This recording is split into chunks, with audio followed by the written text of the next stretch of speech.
Programang ito ay rated SPG. Striktong patnubay at gabay ng magulang ang kailangan. Maaaring may masiselang tema, lengguwahe, karahasan, sexual, horror o droga na hindi angkop sa mga bata. Ikaw ang aking dahala sa aking marinig.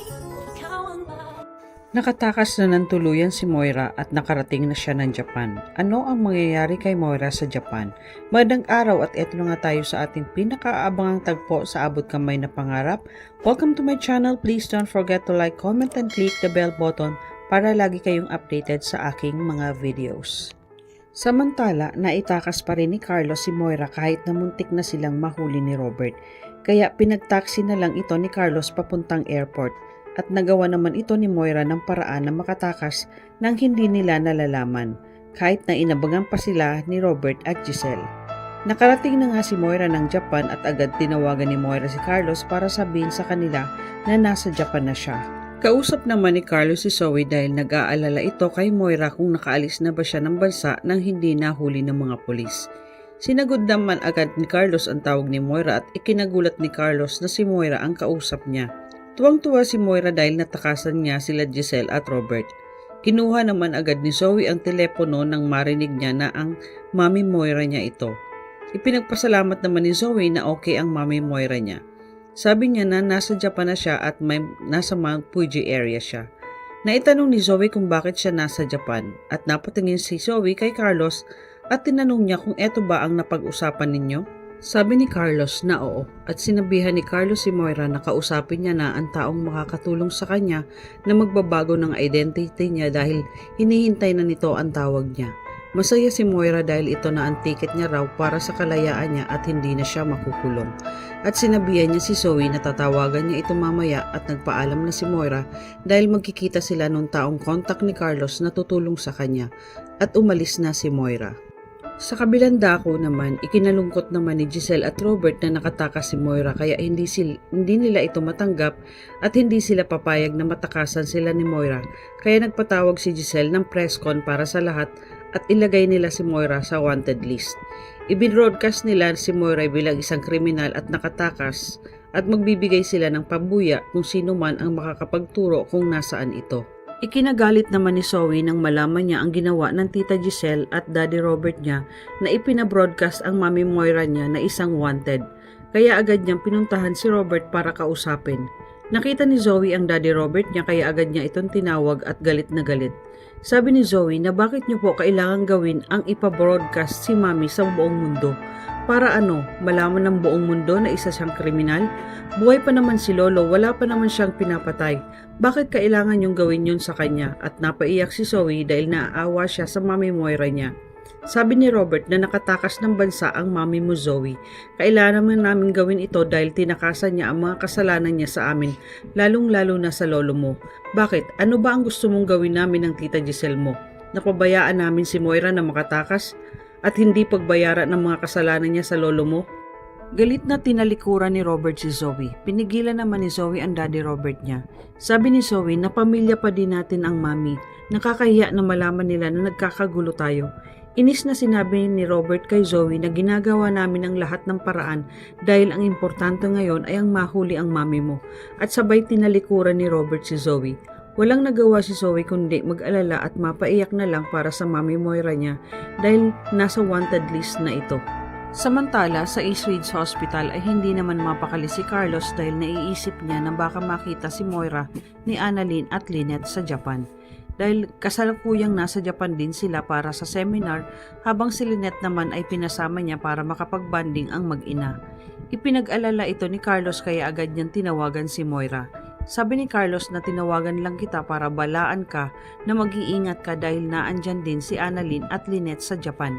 Ikinabigla ni Moira ang sinabi ni Carlos at bigla siyang nag-alala na baka makita siya ng mag-ina. Sabi ni Moira na bakit mo ako dito dinala na alam mo palang nandito si Annalyn at Lynette. Sabi ni Carlos na wala tayong ibang choice dahil biglaan ang pagtakas mo. Ano ang gusto mo, mahuli ka nila? Huwag kang mag-alala dahil naandyan din ang kakilala ko na makakatulong sa'yo para magbago ka sa pagkakakilanlan mo. Basta sundin mo lang lahat ang pinapagawa ko sa'yo kung gusto mong hindi ka makulong. Kaya mag-iingat ka dyan. Walang nagawa si Moira kundi sundin lahat ang sinabi ni Carlos at ibinaba niya na ang tawag dito para kitain na ang taong sinasabi ni Carlos na tutulong sa kanya. Samantala, habang sila Lynette at Alanin naman ay namamasyal sa Mount Fuji kasama si Doc Lyndon. Dahil ipinangako ni Doc Lyndon kay Annalyn na dadalhin niya ito sa isang lugar na kilalang kilala sa Nagoya, Japan ay ang Mount Fuji. Masayang masaya ang mag-ina dahil magkasama silang namamasyal sa Japan at nililibot nila ang magagandang lugar. Dahil sa sobrang lamig, maya-maya ay nakaramdam si Annalyn na naiihi siya kaya nagpaalam muna ito sandali kay Lynette at Lyndon. Nang makaalis si Annalyn ay nagkaroon naman ng pagkakataon si Lynette na kausapin si Doc Lyndon sa mga napapansin nito sa kanya tungkol kay Annalyn. Habang naglalakad-lakad sila, biglang sinabi ni Lynette na, "Doc, meron sana akong gustong tanungin sa'yo." Kinabahan naman si Doc Lyndon at sinabi niya na, "Ano po yun, Ma'am Lynette?" Hinarap ni Lynette si Doc Lyndon at sinabi niya na, "May gusto ka ba sa anak ko?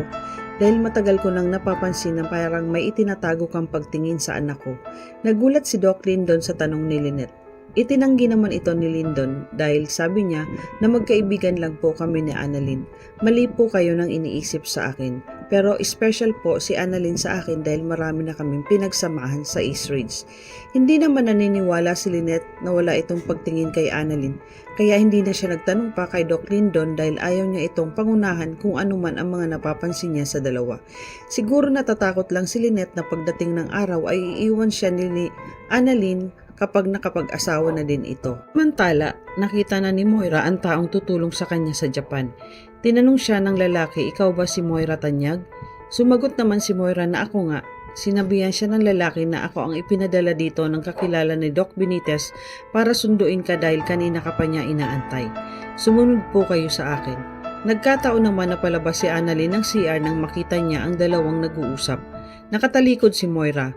Napatigil si Annalyn at namukhaan niya si Moira ang kausap ng lalaki. Bago umalis ang dalawa ay lumingon muna si Moira para tingnan kung may nakakakita sa kanya dahil kabilin-bilina ni Carlos na mag-iingat siya dahil baka makita siya ni Annalyn at Lynette. Ang hindi alam ni Moira ay nakita na siya ni Annalyn. Agad naman napatago si Annalyn nang lumingon si Moira at nakilala niya ito. Biglang nasabi ni Annalyn na, "Ma'am Moira?" Ipinagtaka ni Annalyn kung bakit nasa Japan si Moira. Naisipan niyang sundan ang dalawa pero nawala ito agad sa paningin niya dahil sa dami ng tao. Agad binalikan ni Annalyn ang nanay Lynette niya at si Lyndon para sabihin na nakita niya si Moira dito sa Japan at may kausap itong isang lalaki. Ikinagulat naman ni Lynette ang sinabi ni Annalyn. Nagkatinginan ang mag-ina at isa lang ang iniisip nila, kaya kinutuban ang dalawa na totoong balita na nakatakas si Moira. At sa Japan ito nagtago at kailangan malamang agad ito ni Giselle at ang tatay Robert niya na nasa Japan si Moira. Ano ang gagawin ni Annalyn ngayong nakita niya si Moira sa Japan? Susunod kaya si Carlos at Zoe sa Japan? Tuluyan na kaya nilang hindi mahuli si Moira? Yan ang ating pakaabangan dito lang sa Abot Kamay na Pangarap. Huwag bibitiw at huwag kalimutan mag-subscribe. Maraming salamat po and God bless.